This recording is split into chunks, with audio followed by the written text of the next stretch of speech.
The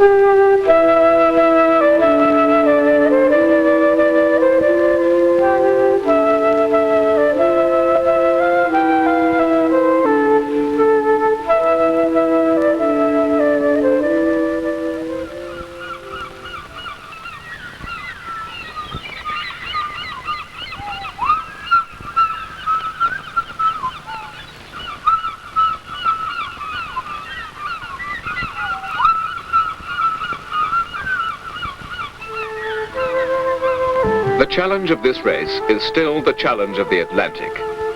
What is the best type of boat to choose for this great adventure? Should it be a trimaran?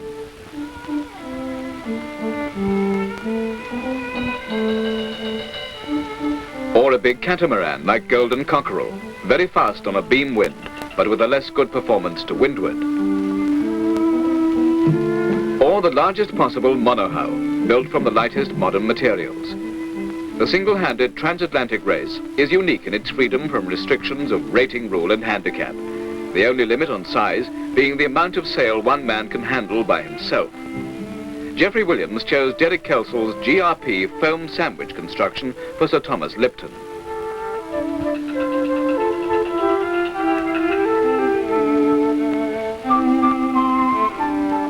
But Eric Tabarly favoured aluminium for his huge trimaran Penduic 4.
The big catamaran San Giorgio finally shipped to Plymouth from Italy only 3 days before the start, after 2 frustrating months for Alex Carrozzo.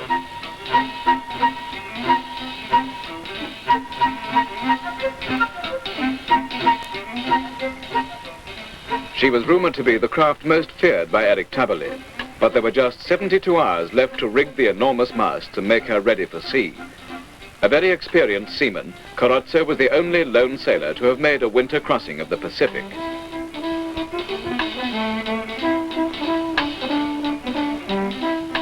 RAF, the largest monohull, sailed by experienced Alain Glixman. Her late launching had left little time for sailing trials.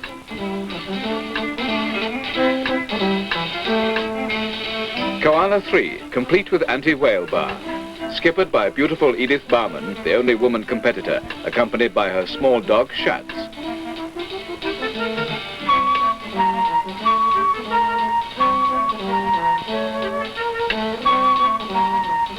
Taught to sail only a year ago by Commander Wake, designer and builder of her boat, Edith later showed tremendous courage when Koala 3 broke up in heavy seas with Hurricane Brenda forecast.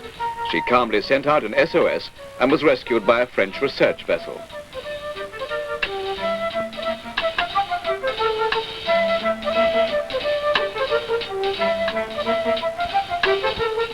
Nigel Burgess and the 28-foot Dog Watch, a very light displacement craft and one of the oldest boats in the race.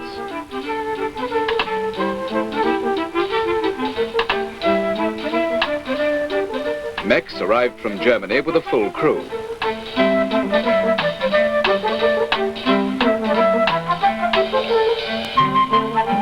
Captain Terence Shaw of the Royal Western Yacht Club welcomes Klaus Hehner, an engineering architect. Lieutenant Enbom from Sweden, who was to make a remarkable passage in Fione, the smallest boat in the race, helped William Wallin to bring Williker alongside.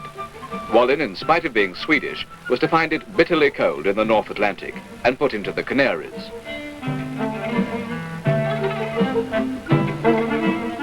And the incredible American proa Cheers from the Virgin Islands, based on Polynesian designs thousands of years old. For simplicity, lightness and speed, Cheers was unrivaled. On the 4,000-mile voyage to England, Tom Follett took only 28.5 days. Unconventional or not, she was obviously a serious contender for the Observer Trophy.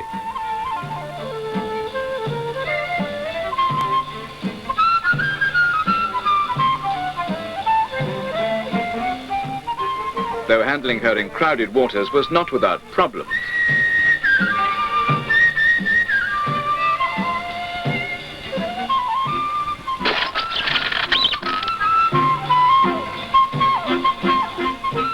Cheers could not be tacked like a normal yacht, but being double-ended, she sailed equally well backwards or forwards. When Tom wanted to go about, he unshackled the foresail and reset it at the other end, and then swung the boom through 180 degrees. Cheers then sailed off in the opposite direction. Some competitors were very well prepared. For others, hundreds of jobs remained to be done.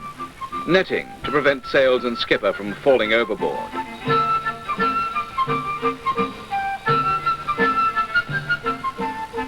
Shrouds to be taped to prevent wear and chafe of the sails. Penduick 4, launched only 3 weeks before, hardly had a chance of being ready. A hole below the waterline had to be drilled for the log impeller. The self-steering gear was later found to vibrate badly at over 9 knots.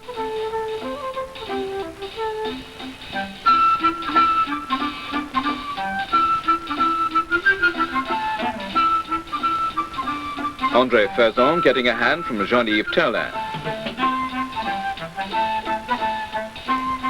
For others, like Colin Forbes, it was essentially a family affair, with Mum and the children helping. Enough food for a possible 8 weeks at sea, plus emergency rations and 30 gallons of water had to be stowed away. And the beer.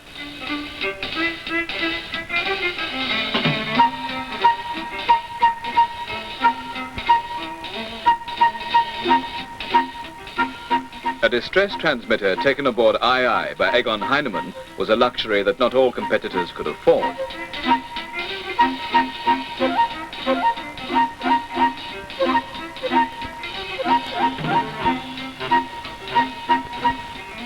Bruce Darling, a very popular and experienced skipper who had already sailed over 8,000 miles from South Africa in the large wooden ketch Voortrekker. Darling carried with him the hopes of all his fellow countrymen.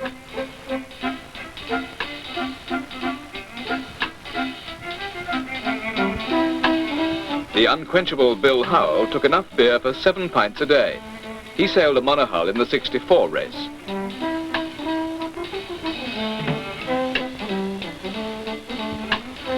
Literally single-handed, Les Williams injured his right arm during the 500-mile qualifying cruise.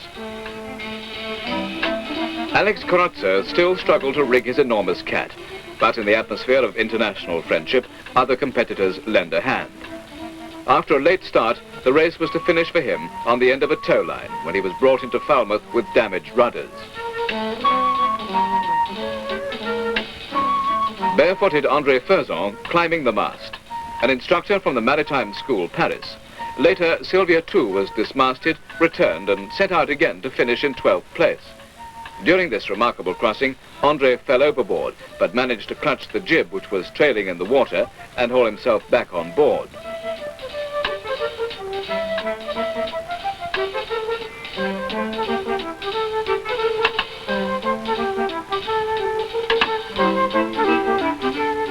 David Pyle on Atlantis 3. Mike Pulsford sailed a trimaran, White Ghost. And Eric Willis had the heaviest try, Coiler. Edith Bauman, only woman in the race.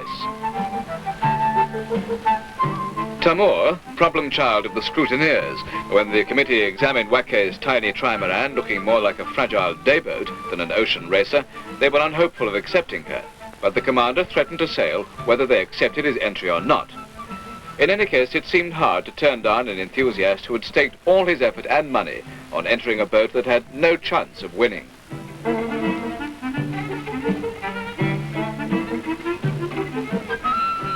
When the Air France strike caused Wackay's early retirement, there must have been many sighs of relief. Jeanne de Cat, the artist who loves the sea. Even the calm channel crossing appeared to have distorted Yaksha's heavy metal crossbeams, later to part company so dramatically in mid-Atlantic.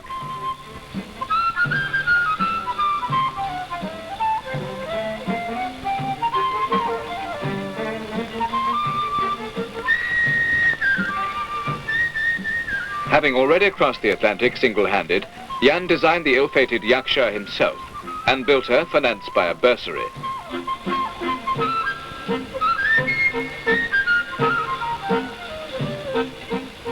However, Yaksha had several good features in common with Penduic 4,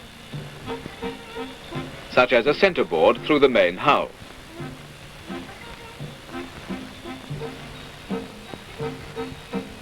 And a rotating mast.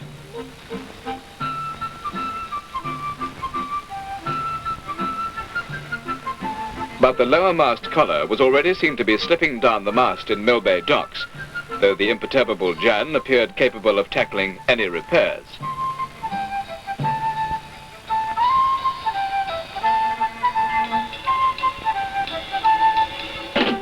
And the rudder scarcely looked equal to strains above force 3.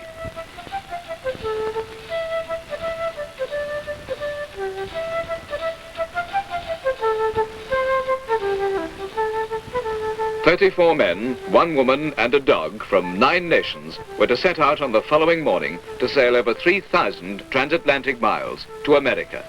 Each skipper had to be navigator, cook and doctor. Whatever their motive, it was not financial gain. There was no cash prize. Of the 35 starters, only 18 were to reach Newport.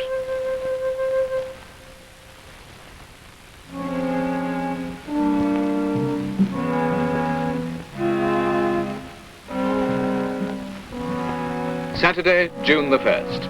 Gansia Girl leaving Mill Bay Dock, skippered by Martin Minter Kemp.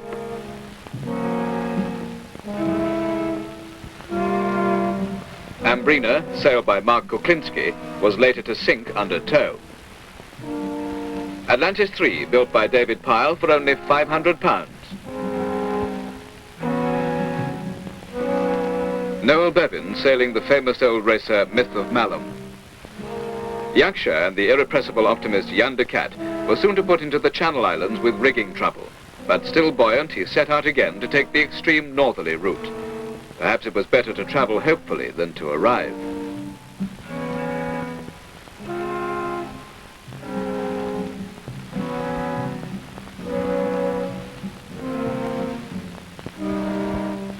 Just before the start, the wind had fallen right away, leaving the boats becalmed under heavy grey skies.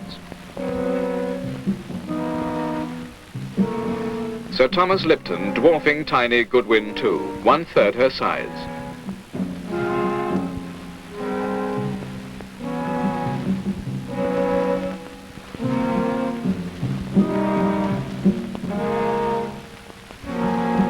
The depressing drizzle turned into a downpour, enough to dampen the heartiest of spirits. 3, 2, 1. Taberley drifted into the lead, followed by Raff and Alan Glixman. Mex, La Delirante, Myth of Malum, Ocean Highlander, Dogwatch, the Reverend Stephen Packardham rowing Bob Roy, Cheers, and the Swiss entry Gunter 3.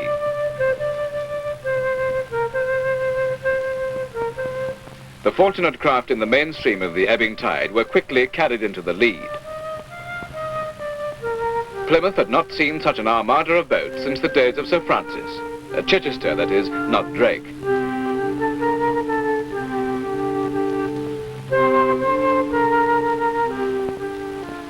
Sir Thomas Lipton, the largest British entry, making her first appearance amongst the competitors. Surely the most beautiful boat in the race, with her uncluttered decks and long, low hull. Geoffrey Williams had already demonstrated her speed in his 500-mile qualifying cruise, completed in under 3 days.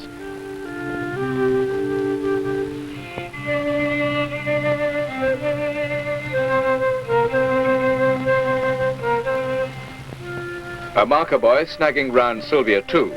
Without wind, she had no steerage way.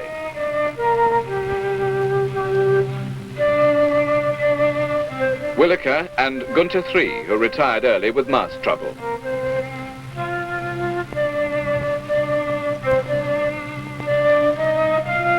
In spite of the rain, hundreds of enthusiasts turned out to watch the start.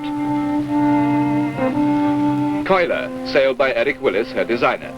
She had quadrant steering, replacing the conventional wheel or tiller, and 2 self-steering vanes, but this was the first time they'd been tried out.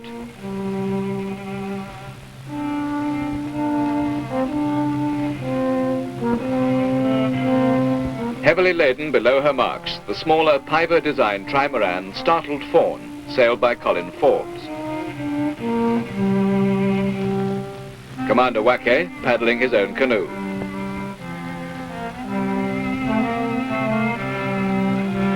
Bernie Rodriguez in Little Amistad, very well up at the start, but in fact one of the last boats home.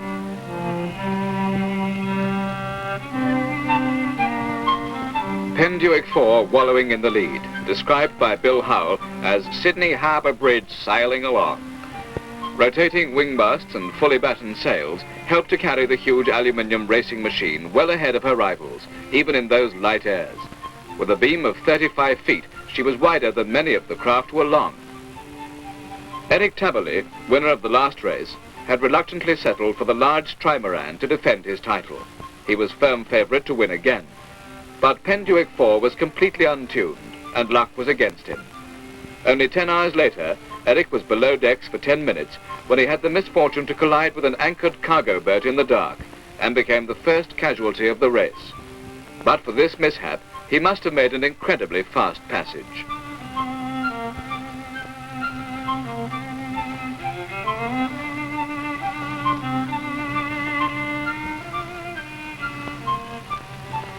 Coiler and Gansier Girl, after a bad start, appear very evenly matched.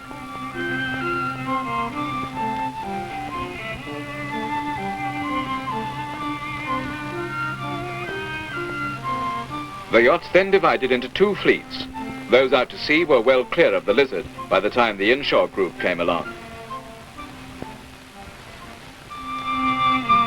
Ex-Fleet Air Arm pilot Sandy Munro sailed Ocean Highlander, the ship that was spoilt for a ha'porth of radio insulator in a backstay, which broke in the first real breeze, bringing the mast down. Poor Sandy. But for this bad luck, the well-prepared Ocean Highlander must have had a good chance.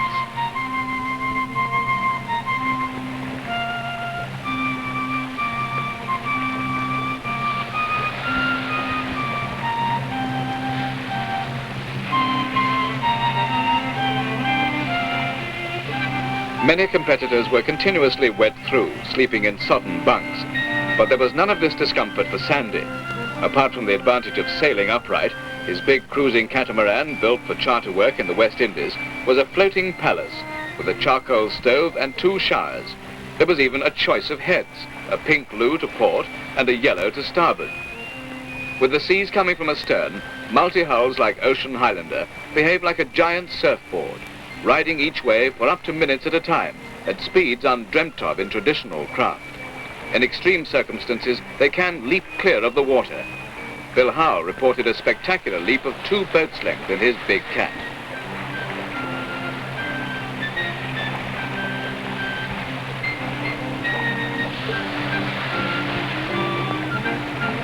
There were no luxuries for Nigel Burgess, second officer in the Royal Fleet Auxiliary Service, who had already sailed from Singapore to France in a small boat. Aboard the small, light displacement Dogwatch, conditions were primitive. Though she made a very fast passage, she must have given her skipper one of the most uncomfortable rides in the race. When she encountered Hurricane Brenda, Dogwatch charged through the seas under bare poles at a rate exceeding her theoretical maximum. The self-steering gear was ineffective, and Nigel had to sail most of the race with the tiller locked or steering by hand.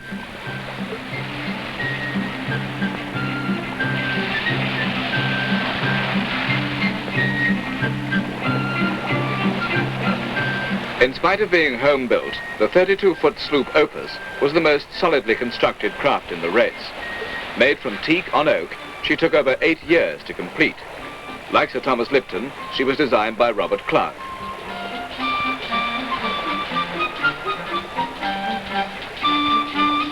Brian Cook, bank manager from Poole with a first mate's ticket, steered the most direct route of any competitor, waking up and checking his position every hour, which accounted for his very fast passage, taking Opus into 6th position.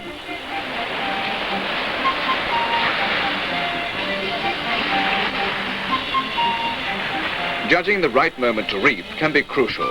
If the wind is strong, it is possible to travel faster when reefed. Too long a delay in putting up a smaller jib can cost a great deal of time and effort. Tying reef knots in wet ropes can be agonizing. While cold, wet fingers fumble, there are times when the protesting sail seems to possess a mind of its own. Brian Cook only needed to make 28 major sail changes throughout the entire voyage, but other competitors made as many as 200. His worst moment was when his forestay broke, and he was prevented from climbing the mast for 2 days by the heavy seas. Opus was one of 3 craft to suffer a knockdown during the storm when she slid sideways off a monster wave crest.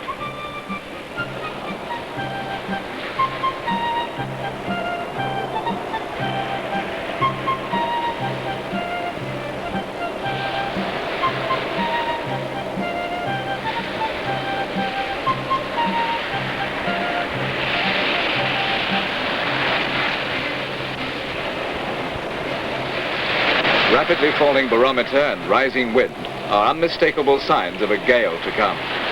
With a sinking heart and dry throat, the lone sailor experiences a tremendous feeling of anticipation.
By June the 11th, with Voortrekker clearly in the lead, a severe depression lay ahead of the competitors.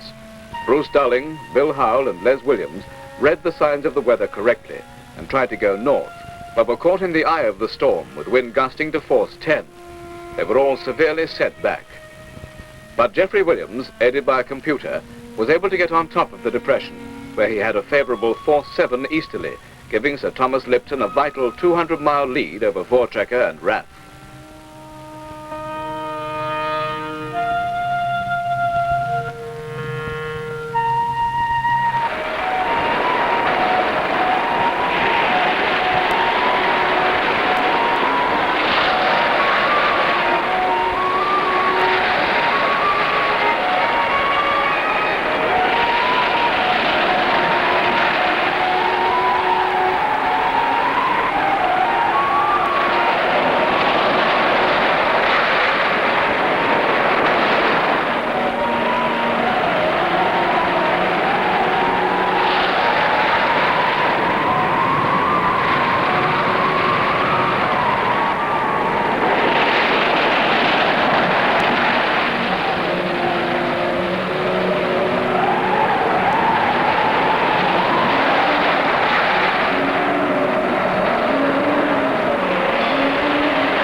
seas were still running high, but the wind had eased.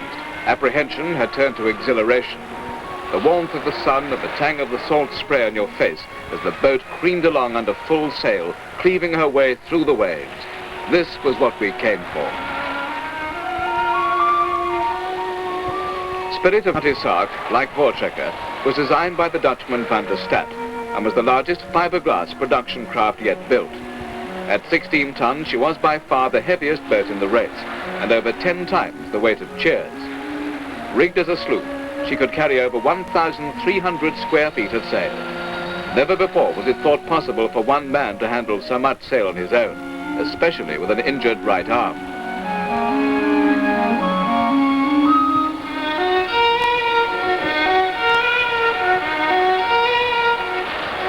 Lieutenant Les Williams was an official naval entry.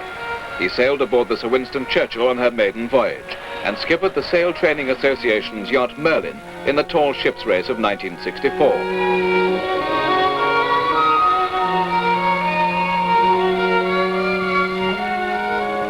During the storm, the wind vane of Les's self-steering gear blew overboard, but he was able to make a plywood replacement.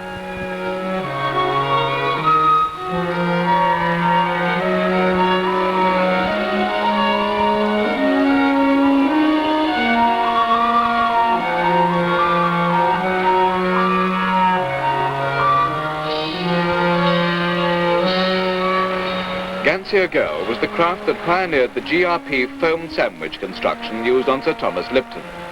This trimaran flies afloat by design. This lessens the wetted surface, making her one of the fastest trimarans afloat.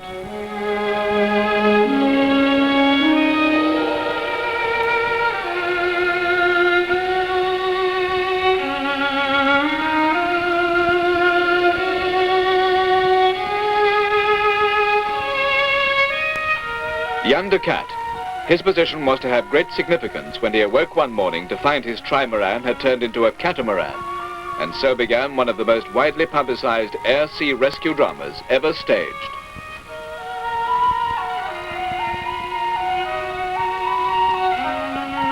The experienced skipper could foretell the weather to come by reading the signs of the sky.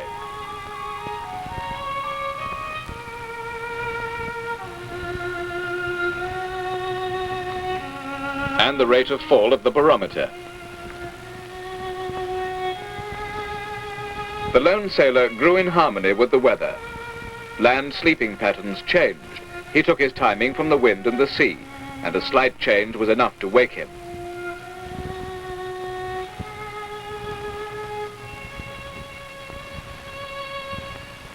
The most distasteful thing of all, climbing wearily out of a warm sleeping bag, still half asleep, to haul on wet, cold oilskins and force oneself to go out and face the weather.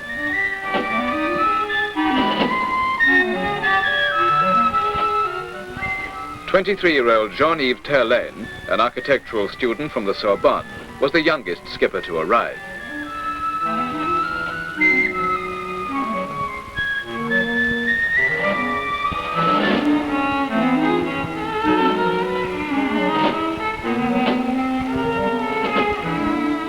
Jean suffered a knockdown in Maguelon during the storm when he had heavy lead batteries fall out and hit the coach roof, splashing the forepeak with acid.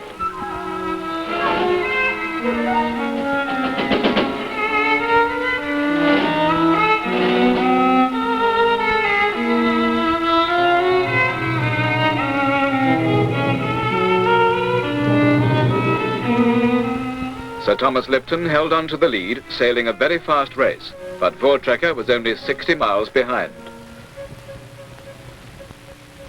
Bruce Darling, handicapped early in the race by a broken gooseneck and winch trouble, drove himself to the very limit.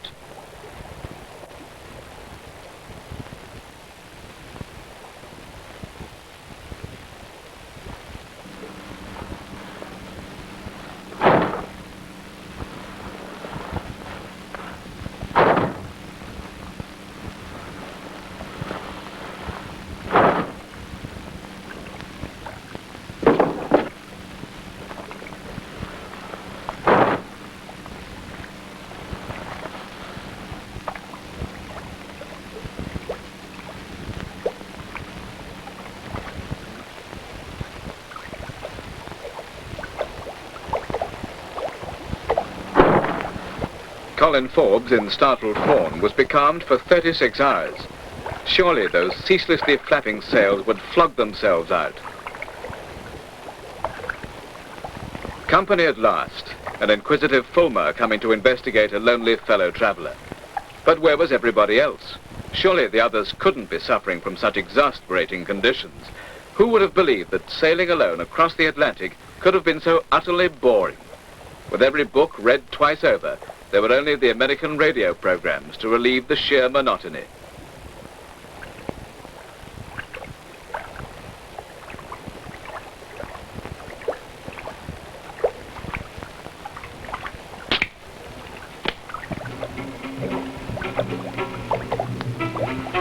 But the worst trial of all was to come, the fog. Electronics engineer Noel Bevan was the only competitor equipped with radar to warn him of ships within 5 miles.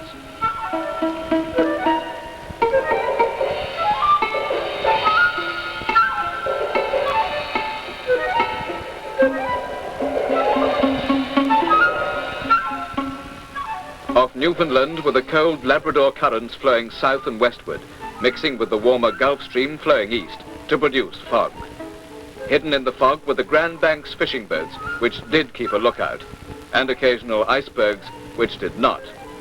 Compasses were not reliable with the extreme magnetic variation, and ocean currents had a tendency to set one towards the notorious Sable Island, graveyard of over 200 ships.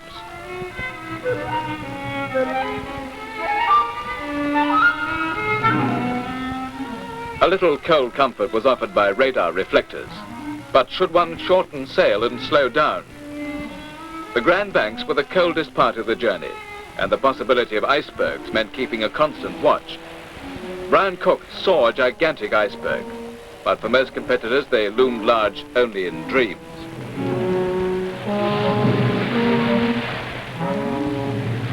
Once free of the ice, the headwind still persisted. Some competitors had only 30 hours of free wind on the whole voyage, and the multi-hulls never had a chance to realize their potential.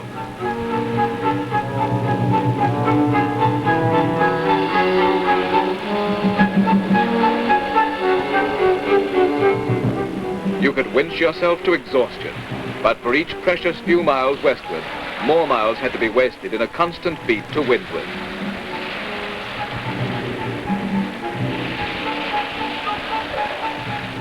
But Cheers, on the warmer southern route, had favourable winds and was sailing much faster. She gained the record at 250 miles for the fastest day's passage in the race. She was not sighted once throughout the whole journey, and her position was unknown to the other competitors.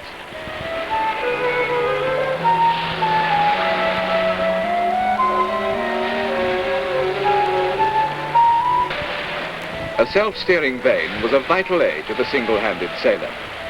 By locking the steering of a boat onto the wind, it enabled the yacht to sail herself for long periods unattended.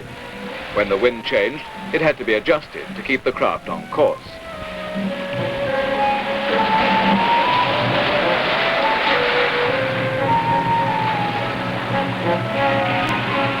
The friendly dolphins, leaping, playing and diving under the bows, were wonderful companions by day. Their squeaks could be heard throughout the hull, unnerving in the dark, but a loud noise frightened them away.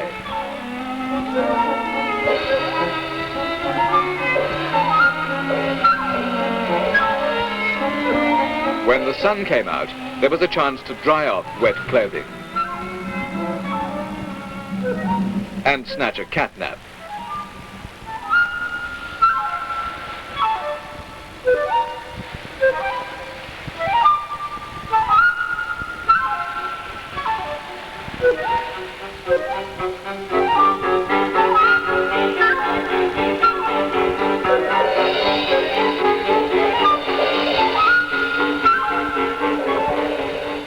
Poor Bernie Rodriguez, becalmed again.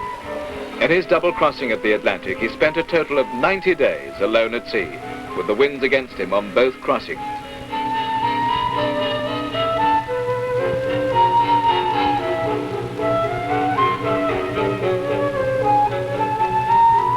When the sea went calm, the dolphins reflected the same mood, swimming in slow motion and basking in the sunshine, the sunlight glittering on their wet bodies.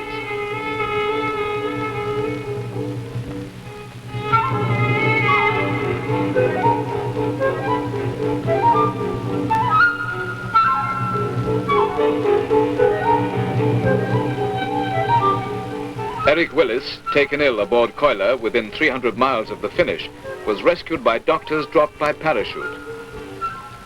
At Newport, Rhode Island, hundreds of people had gathered to watch the first arrivals.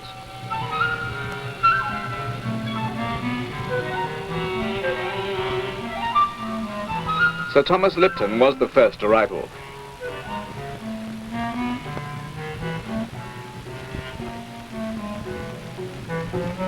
Brenton Reef Tower, the end was in sight. Voortrekker was second. And Cheers was narrowly beaten into third place, but she was the first multi-hull home. Although she chose the southern route, some 600 miles longer, Cheers in fact sailed a total mileage less than the winner. One felt she deserved a special prize as the boat best fulfilling the spirit of the race.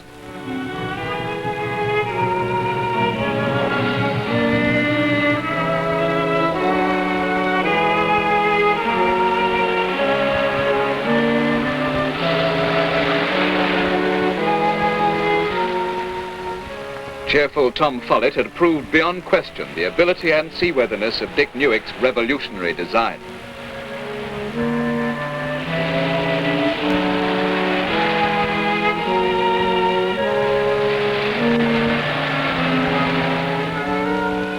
Les Williams sailed the magnificent Spirit of Cutty Sark into fourth position. A great achievement for a single-handed sailor in a craft that in full racing trim would normally have had a crew of 8.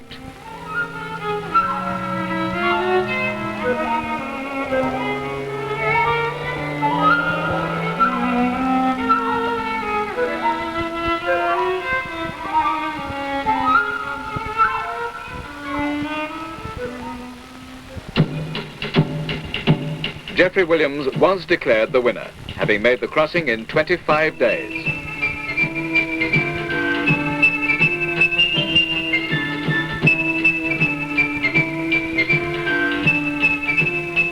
A very disappointed Bruce Darling stepped ashore from Voortrekker, a gallant loser. He was just 5 hours too late to benefit from Geoffrey's 12-hour penalty, but he took the handicap prize.